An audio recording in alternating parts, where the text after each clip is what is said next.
Well, here is an update from last week. We talked about Hugh Hefner's son, Cooper Hefner, and his bid to buy back a controlling portion of his father's company, Playboy Group. And he was offering a substantial amount, but looks like we've already got an answer to that bid. And it's not good news for Cooper. So we'll read this immediately from the AVN News. Playboy Group dismisses IP acquisition bid from Hugh Hefner's son.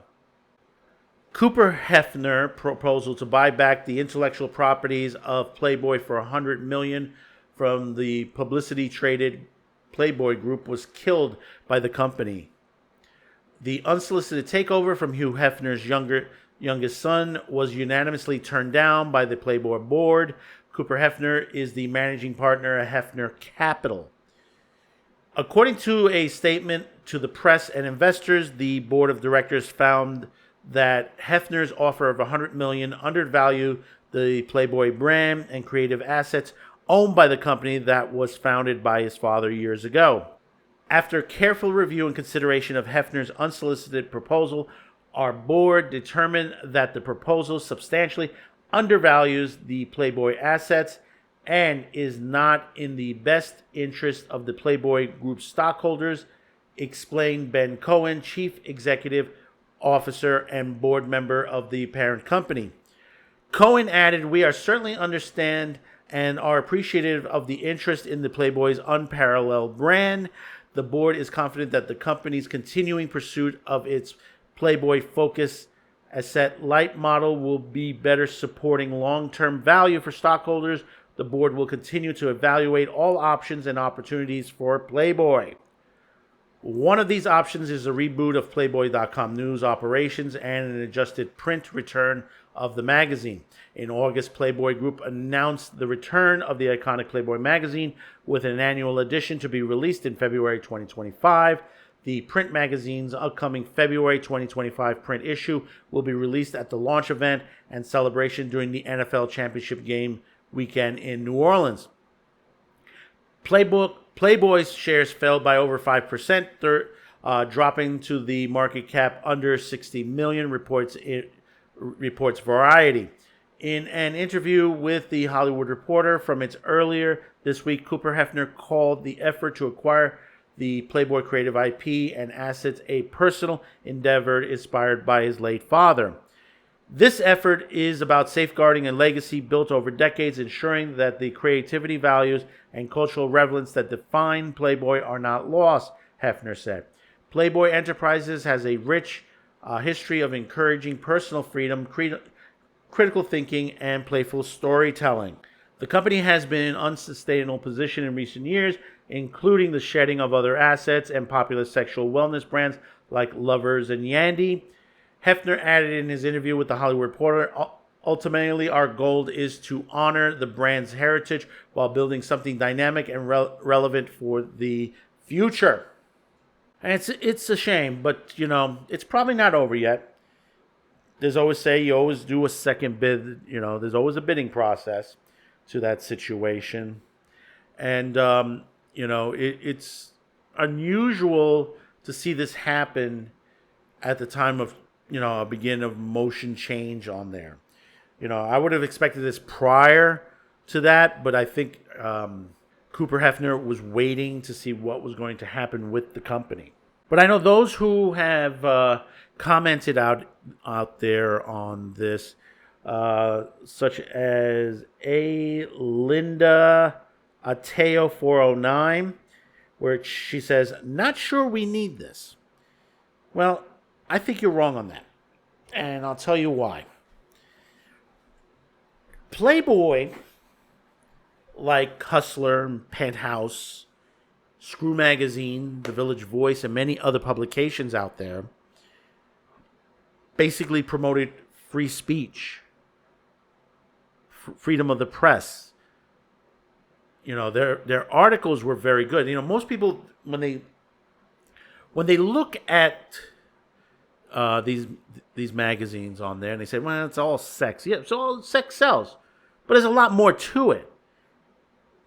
I mean, you look to the perspective that they did interviews with some people out of Hollywood, the business industry, politics. They had great interviews with so many people out there, actors, actresses, people that you wouldn't think that would say some of the things that they said, and we learned more about them, and that's important.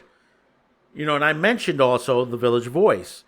Village Voice was a great magazine, but with the situation with Backpage, because it's owned by the owners of Backpage, that right now they're going through a major situation that they're being, well, actually the ones that are left are being put in prison,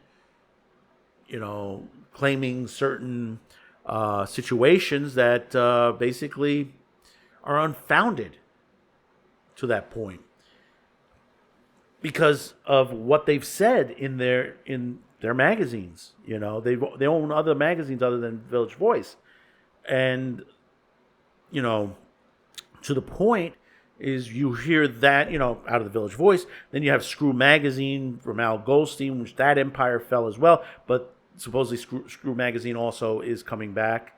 I believe just online only, and special editions as well, similar to like Playboy. And they said, well, there's all this sex and everything in there, but also there were articles, there were interviews, discussions.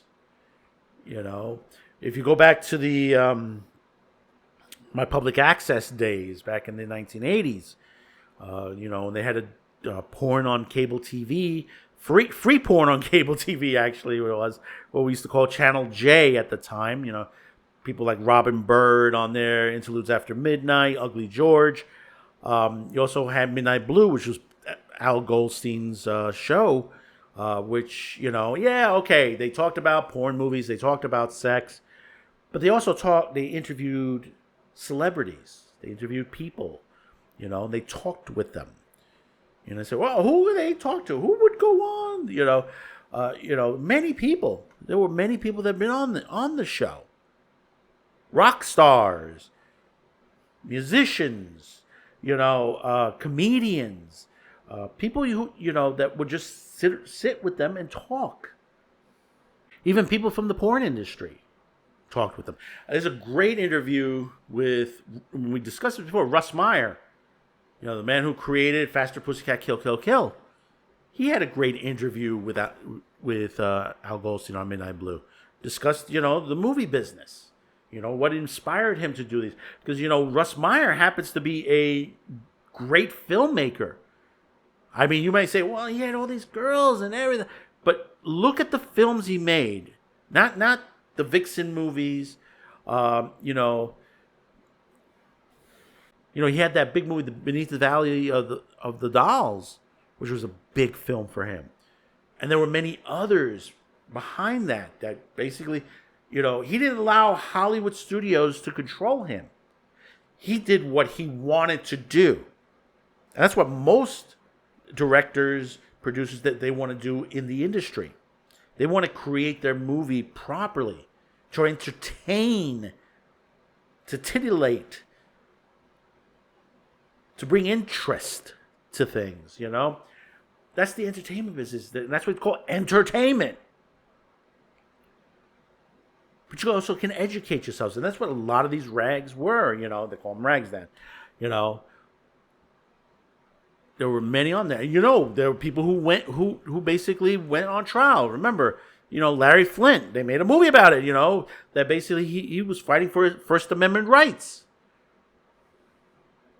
Because a lot of the stuff that he wrote, he got shot for it, People don't, get to the point that when you look at certain industries in the entertainment world, like pornography, something like that, these are all artwork. Now, I'm not saying every piece of pornography is artwork, but you go out there, you can find it. You can. I mean, we got a great article this week on the horror industry as far as porn.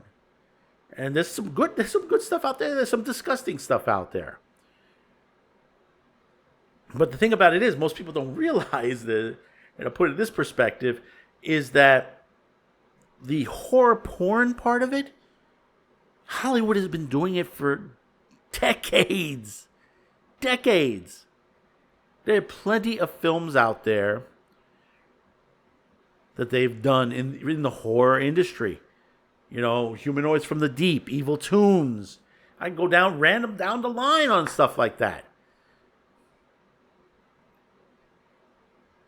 As much as far as, you know, in horror films, there's always been sex in horror films.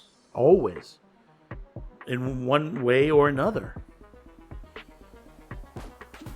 But once again, we will keep up with this. We'll let you know what's going on with this. So please comment in the comments line below. Let me know your thoughts about this.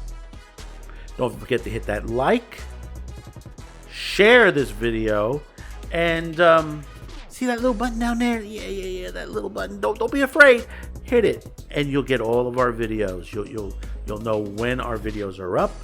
It'll also help us maintain this channel on this social media site. It's really good that you do, because it moves us up in the algorithm. It tells YouTube, it tells Rumble, this is what I want to see, because you've chose us from thousands and thousands of videos at points where basically we were hidden from the main viewership, but you found us. Thank you. We really appreciate it. So until next time, thank you for tuning in, and so long.